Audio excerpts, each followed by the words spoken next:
नेपाल एक बहुत ही सुंदर देश है जो कि अपने कल्चर, पहाड़ों और अपने प्यारे से लोगों के लिए जाना जाता है। यहाँ पर बहुत सारी डेस्टिनेशंस हैं जाने के लिए और इंडियंस के लिए तो ये काफ़ी अच्छी चॉइस है क्योंकि आप इंडिया के बाहर जाते हैं, वो भी बिना वीज़ा और पासपोर्ट के। नेपाल में काफ़ी खूबसूरत खूबसूरत प्लेसेस हैं जिनमें से वहाँ की कैपिटल काठमांडू भी एक है।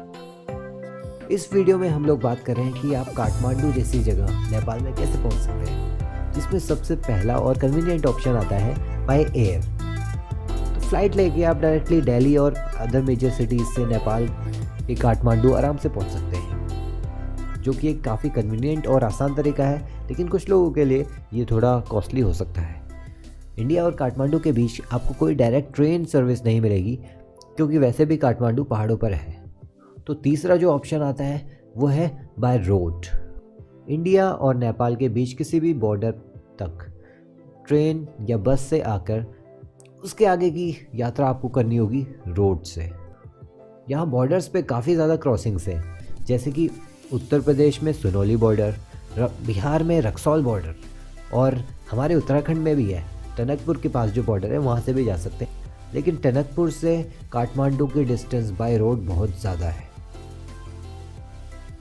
अभी रिसेंटली मैंने भी काठमांडू विज़िट किया और मैं गया था यहाँ पर बिहार के रक्सौल बॉर्डर के रास्ते। रक्सौल बॉर्डर मैंने इसलिए चूज़ किया क्योंकि ये काठमांडू के सबसे ज़्यादा नज़दीक है और इस वीडियो में मैं आपके साथ शेयर करने जा रहा हूँ अपना एक्सपीरियंस कि यहाँ पे आप किस तरीके से पहुँचेंगे, कौन से यहाँ पर अवेलेबल ऑप्शंस हैं और कुछ इम्पॉर्टेंट बातें जो कि आपको ध्यान में रखनी चाहिए नेपाल जाने के लिए। तो हेलो फ्रेंड्स, कैसे हैं आप सब लोग। स्वागत है एक नई वीडियो में। और अभी इस वक्त मैं पहुंच चुका हूं अपने इंडिया में, बिहार में, जो कि ये है रक्सौल का बॉर्डर। इसको करने में थोड़ा सा ताम झाम है। अगर आप फ्लाइट नहीं यूज़ कर रहे हो तो आपको बॉर्डर से जाना होता है एंड यहाँ तक ट्रेन से आके फिर आगे वहाँ से बस से जाना होगा। तो बहुत सारी चेंज वगैरह, उसके बीच में भी आपको ऑटो चेंज करना है, बॉर्डर क्रॉस करना है। तो वो मेरा प्लान बन नहीं पाता था बहुत टाइम से। तो इस वक्त मैंने देखा। कहाँ से हो गया आप? मुजफ्फरपुर से है। यूपी में ना? ना बिहार से हैं, मुजफ्फरपुर। अच्छा, मुजफ्फरपुर बिहार में है। मोतीपुर से है। तो भैया लोग अपना थोड़ा सा एक्सपीरियंस बताएंगे पहले तो, क्योंकि मैं जा रहा हूँ, मैं इनसे पहाड़ है ना, तो वहाँ पे ऊंचा माने ये ऊंचा है, तो वहाँ पे सूर्य के प्रकाश पहुँच जाती है। अच्छा। वहाँ पे ठंड ना बराबर है। अच्छा, ठंड पड़ेगी तो रात को, दिन में नहीं। वहाँ सूर्य अच्छा, प्रकाश रात को ही पहुँचेगी। है। मतलब मुझे तो लगा था ठंडा हो रहा होगा बढ़िया वाला। नहीं, हम लोग भी सोचे कि ठंडा वहाँ से आ रहे हैं ना, यहाँ पर थोड़ा इधर ही ठंडा, उधर नहीं है। उसे कहते हैं भाई क्रेजी क्राउड, मतलब हद होगी। देखो ये रहा यहाँ पे बॉर्डर, और बॉर्डर के उस पार तक बहुत ज़्यादा जाम लगा हुआ है, बहुत गंदा जाम। और ये सारे ऑटो लोग जो जा रहे हैं, ये सारे ऑटो जा रहे हैं आगे बॉर्डर की तरफ, जहाँ से क्रॉसिंग होती है, और बॉर्डर पार फिर आपको बसेस मिल जाएंगी काठमांडू वगैरह की। अब रक्सौल आप अगर पहुंच ही रहे हैं तो यहाँ पर स्टे की बात कर लेते हैं। किसी भी सिटी की तरह यहाँ पे भी काफ़ी ऑप्शंस आपको देखेंगे, छोटे बड़े हर तरह के होटल्स आपको मिलेंगे। अब वैसे मुझे यहाँ पे स्टे तो नहीं करना था, लेकिन हो सकता है कि आपके ट्रेन का टाइम मिसमैच हो या रात को आप पहुँचो, तो काठमांडू से रिटर्न होते टाइम एक रात के लिए मुझे भी यहाँ पर रुकना पड़ा। बहुत सारे होटल्स हैं, कोई प्रॉब्लम नहीं है ऐसी, छोटे भी हैं बड़े भी हैं। And in fact there is a new hotel जहाँ पे मुझे काफ़ी अच्छी डील मिल गई है। मतलब I was not expecting, Goa view से मैंने बुक किया और यहाँ से शुरू होता है। It's like personal sweet. तो डबल बेडरूम है, अच्छा खासा है, विद अटैच्ड बालकनी, टीवी, सारी फैसिलिटीज़ है। मतलब यहाँ पे ना अच्छा खासा होटल है और washroom is grand size. Wow, बहुत सही लग रहा है। बाकी यार टैक्सीज़ का बताओ ना, ये जो हम आ रहे हैं टाटा सुमो से काठमांडू टू रक्सौल टू बीरगंज, मतलब देखो अच्छा है, काफ़ी कम टाइम लेगी। एक आध दिक्कतें हैं। पहले तो आप ये देख लेना, क्योंकि ज़्यादा टाइम जो मैंने गलती करी, सबसे पहली बात वो जो स्टेशन है, मेन बस स्टेशन है ना, वहीं से आपको लेनी है, वो वहीं से लेनी है। क्योंकि जब आप रक्सौल बॉर्डर से बीरगंज की तरफ जाते हो तो रास्ते में भी आपको बहुत सारी ऐसी टैक्सीज खड़ी हुई मिल दिखती है, टाटा सुमो। तो वो कहते हैं आओ आओ, तो मैं मतलब स्टेशन से थोड़ा से पहले मैंने गलती करी, मैं बैठ गया और वो भाई ने मेरे से झूठ बोलता रहा कि बाकी, मैंने कहा ये तो खाली है। तो वो कहते बाकी लोग गए हैं यहीं पे खाना खाने गए हैं, आ रहे ऑलमोस्ट भरी है, 2 सीट बची है। एंड मुझे 2 घंटे हो गए लिटरली पूछता रहा मैं, वो इधर उधर सवारी ढूंढता रहा। अपने पैसेंजर्स ढूंढता रहा 2 घंटे हो गए लिटरली, एंड बोलता गया कि यहाँ खाना खाने जा रहे हैं। मैंने कहा भाई कौन सा खाना है ये? तो वो मतलब झूठ बोल के उसने मुझे वहाँ बैठा दिया। लास्ट में उसने खुद ही हार मान ली शायद, तो उसने मुझे किसी और गाड़ी वाले के साथ भेजा स्टेशन में। वो मेरे बैग उठा के अपनी गाड़ी में लेके गया, जिसने फिर से मेरा 1 घंटा खाया। ठीक है, तो ये वाली प्रॉब्लम हो सकती है, स्पेशली ऑफ सीज़न में जब लोग कम होते हैं। तो देख समझ के गाड़ी चूज़ कर लो, बाकी स्टेशन से ही करो, वो बेटर। तो ये कुछ चीज़ें हैं जिनका आपको ध्यान रखना है अगर आप ऐसे आ रहे हो बाई बॉर्डर क्रॉसिंग, मतलब ये बिहार या यूपी से बॉर्डर क्रॉस करके काठमांडू। लेकिन मैं सजेस्ट करूँगा इफ़ बजट अलाउज़ यू और आप एडवांस में चीज़ें बुक कर रहे हो तो प्लेन से जाओ, वो बेस्ट है।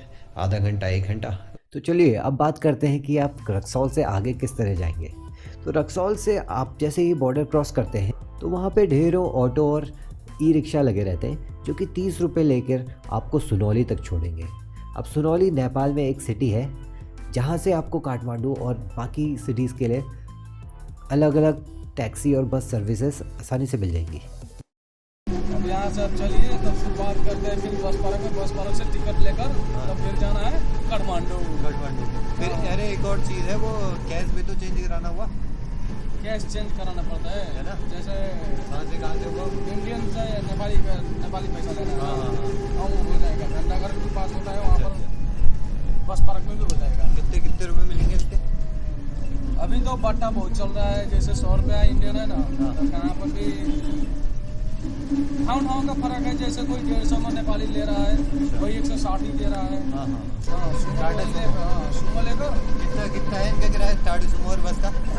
सुमो का ये 850 लगता है, और डायरेक्ट यहाँ से जाएंगे तो वो 4 से 5 घंटे में पहुँचा देते हैं। हाँ, और बस में जाना चाहते हैं तो टाइम लगता है, पर नाइट में जाने में अच्छा लगता है। दिन का भी सफर ठीक है, पर लंबा लग जाएगा। हाँ लंबा लग जाता है, तो हम चाहेंगे कि टाटा सुमो ही लेकर। तो ये 30 रुपये दे के आप लोग पहुँचेंगे सुनौली के बस पार्क।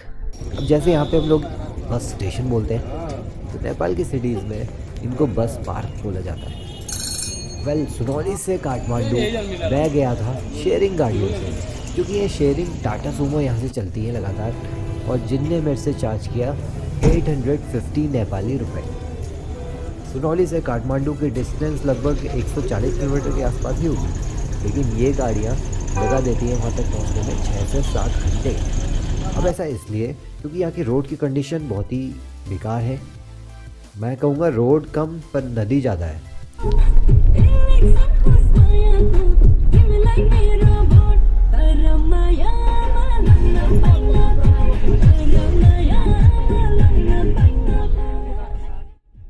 लेकिन ये एक अच्छा साइड भी हो सकता है अगर आपको एडवेंचर पसंद है और आप ऑफ रोडिंग करते हुए इन पहाड़ों के नज़ारों का मज़े लेते हुए, और रास्ते में आपको वाटरफॉल दिखते हुए और रिवर क्रॉसिंग करते हुए आप जाना चाहते हैं, तो आपके लिए एक अच्छा ऑप्शन हो सकता है।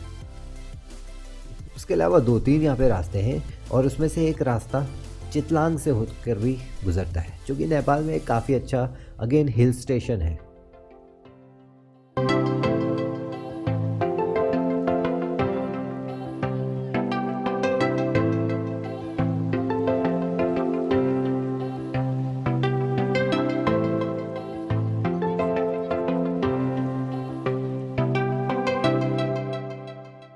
उसके अलावा दूसरा ऑप्शन भी है आपके पास।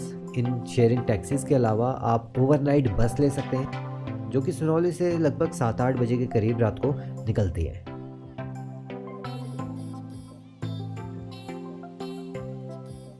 तो ये तो हो गया काठमांडू तक आप कैसे आसानी से पहुंच सकते हैं। अब कुछ और ज़रूरी चीज़ों की बात कर लेते हैं, जैसे कि कैश के बिना तो ऐश है नहीं, तो इसीलिए हम बात करते हैं मनी एक्सचेंज की। अब देखो, वैसे तो नेपाल में इंडियन करेंसी बहुत जगह चलती है, जो 100 रुपीज़ के नोट हैं, 500 के भी चलते हैं, लेकिन ये सोच के सिर्फ इंडियन करेंसी लेके जाना is not a good idea, क्योंकि हर जगह हमारी करेंसी नहीं चलती है और आपको नेपाली रुपयों की भी ज़रूरत पड़ने वाली है। तो जैसे ही आप बॉर्डर क्रॉस करते हैं ना, तो बॉर्डर पे ही आपको ढेरों सारे ये करेंसी एक्सचेंज वाले लोग मिलते हैं।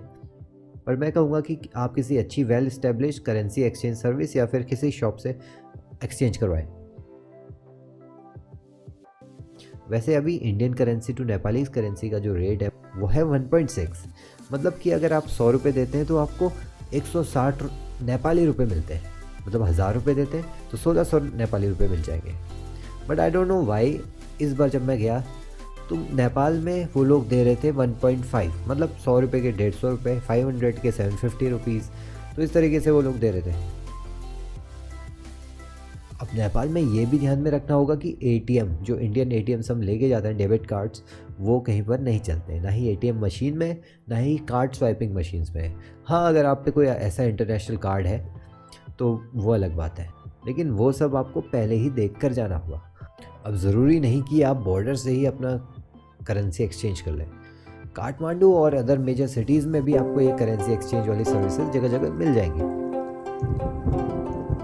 इसके अलावा हम बात करते हैं कि आप लोग जा रहे हैं दूसरी कंट्री में। अब दूसरी कंट्री में जाएंगे तो हमारे इंडियन नेटवर्क्स तो वहाँ पे चलेंगे नहीं ना, जैसे कि जो हम सर्विसेज यूज़ करते हैं एयरटेल, जियो, वो सब वहाँ पे जाके ही बॉर्डर क्रॉस करके थोड़ा आगे बढ़ते ही हो जानी है बंद। तो उसके लिए काफ़ी जो लोग जाते हैं थोड़ा सा लॉन्ग ड्यूरेशन के लिए, वो ख़रीद लेते हैं बॉर्डर्स के पास से ही सिम।